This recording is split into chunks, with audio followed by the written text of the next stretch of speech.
नमस्कार, मेरा नाम डॉक्टर प्रांजल पंकज है। मैं प्रोफेसर हूँ इंटरनल मेडिसिन डिपार्टमेंट में रामा मेडिकल कॉलेज मंदना कानपुर। इस समय ज़ीका वायरस के केसेस कुछ समय से बढ़ते नज़र आ रहे हैं, जिसकी वजह से जनरल पॉपुलेशन में काफ़ी स्ट्रेस है, वो चिंतित हैं। उसकी बेसिक जानकारी जो आपके लिए आवश्यक है वो देने के लिए मैं यहाँ आज उपस्थित हुआ हूँ। ज़ीका वायरस एक वायरल इन्फेक्शन है जो मच्छरों के काटने से फैलता है। ये फ्लैवी वायरस फैमिली का एक आरएनए वायरस है। काफ़ी दिनों से ये लुप्त था और इसके केसेस हमारे पास नहीं आ रहे थे। अभी कुछ दिनों से दोबारा से ये उभर कर सामने आया है। एड्स इजिप्टाई जो मच्छर है उसके काटने से ये बीमारी लोगों में फैलती है। इस बीमारी के मुख्य लक्षण किसी भी दूसरे वायरल फीवर के लक्षण जैसे होते हैं: बुखार, आँखों में लालिमा आना, आँखों में रेडनेस आना, जोड़ों में दर्द, हाथ पैरों में लाल लाल चकत्ते या दाने पड़ना और मांसपेशियों में खिंचाव और दर्द की परेशानी होना। ये इसके मुख्य 5 लक्षण हैं। ऐसे लक्षण दूसरे वायरल फीवर्स में भी आ सकते हैं, पर अगर इस प्रकार के लक्षण, जिसको मैं फिर से दोहराता हूँ, तेज़ बुखार, आंखों में लालिमा के साथ आए, जोड़ों में दर्द हो, हाथ पैरों में लाल लाल दाने या चकत्ते पड़े और साथ में मांसपेशियों में खिंचाव या तनाव महसूस करें, तो ऐसी स्थिति में तुरंत अपने डॉक्टर से संपर्क करें और ज़ीका वायरस की जाँच कराने का प्रयास करें। मोर देन 90% मेजॉरिटी पेशेंट्स में इस वायरस से कोई सिग्निफिकेंट सिम्टम नहीं आते हैं, कोई सिग्निफिकेंट लक्षण नहीं आते हैं। लगभग 90% लोग बिना किसी लक्षण के ठीक हो जाते हैं। जो 10% लोगों में लक्षण आते हैं वो भी 5 से 7 दिन में साधारण दवाइयों के माध्यम से ठीक किए जा सकते हैं।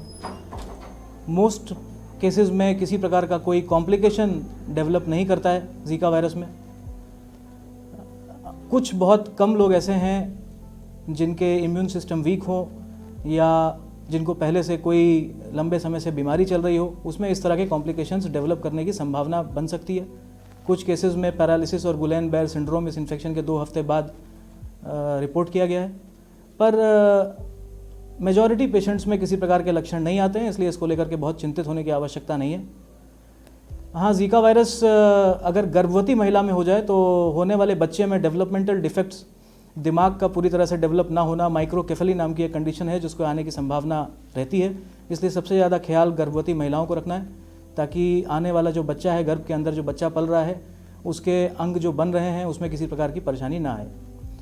ज़ीका वायरस से बचने के लिए कि आपको बहुत सिंपल सा उपाय करना है कि मच्छरों से बचना है। इस बात का ध्यान रखें कि ज़ीका वायरस का मच्छर दिन में काटता है, रात में नहीं काटता है। अगर आप दिन में भी सो रहे हैं या कहीं पर बैठे हैं तो प्रयास करें कि मच्छरदानी लगा कर सोएं।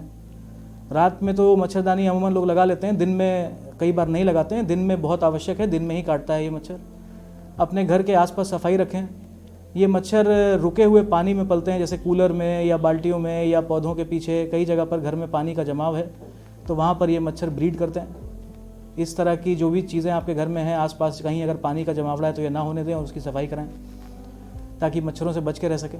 इसके अलावा मॉस्किटो रेपेलेंट्स और मच्छरों से बचने के बाकी जो भी उपाय हैं उसका ध्यान रखें। पूरे आस्तीन के कपड़े पहने, कम से कम क्षेत्र आपके हाथ पैरों का एक्सपोज्ड रहे, वो आपके लिए बेहतर रहेगा, उससे आप सुरक्षित रह सकते हैं। घबराने की कहीं कोई ज़रूरत नहीं है। अभी तक जितने भी केसेस आए हैं वो सारे केसेस दवाइयों से ठीक हो रहे हैं। नॉर्मल पैरासीटामोल, एनाल्जेसिक्स, दर्द की गोलियाँ खाने से ये पेशेंट 5 से 7 दिन में पूरी तरह ठीक हो जाते हैं। बुखार को उतार कर रखने की कोशिश करनी चाहिए। जहाँ तक हो सके अपने शरीर में पानी की कमी ना होने दें। पानी खूब पिएं, जूस, नारियल का पानी, सादा पानी, इलेक्ट्रॉल का सेवन करें। खाना हल्का खाएं और आराम करें।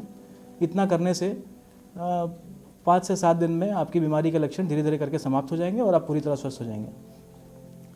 फाइनली, कोई वैक्सीन अभी ज़ीका वायरस की नहीं है, ना आज तक डेवलप की गई है, ना इसकी बहुत ज़्यादा आवश्यकता महसूस की गई, क्योंकि मेजॉरिटी पेशेंट्स में ये अपने आप ठीक होने वाली बीमारी है। अंत में एक बार फिर से मैं आपको कुछ की पॉइंट्स बोलना चाहता हूँ। पहला, 5 लक्षण याद रखें: बुखार, आँखों में लालिमा, जोड़ों में दर्द, हाथ पैरों में लाल दाने और मांसपेशियों में खिंचाव। ये 5 मेन लक्षण हैं, इसको याद रखें। ऐसा होने पर तुरंत डॉक्टर से संपर्क करें। दूसरा, ये बीमारी मच्छरों के काटने से होती है और ये मच्छर दिन में काटते हैं, इसलिए मच्छरदानी का उपयोग दिन में भी करें, दिन में भी मच्छरों से बचें और जितने भी मॉस्किटो रेपेलेंट्स और स्प्रेज हैं उनका इस्तेमाल करके कोशिश करें कि मच्छर आपसे दूर रहें। आसपास घर में, कूलर्स में, बाग में, कहीं पर भी पानी का जमावड़ा हो तो उसको तुरंत साफ़ करें और पानी को जमा ना होने दें। और आखिरी बात कि सबसे ज़्यादा ज़रूरत इस बीमारी से बचने की गर्भवती महिलाओं को है, जो महिलाएं गर्भवती हैं वो अपना खास ख्याल रखें और कोशिश करें कि आने वाले 1 से 2 महीने वो किसी भी प्रकार से मच्छरों से बचकर रह सकें। धन्यवाद।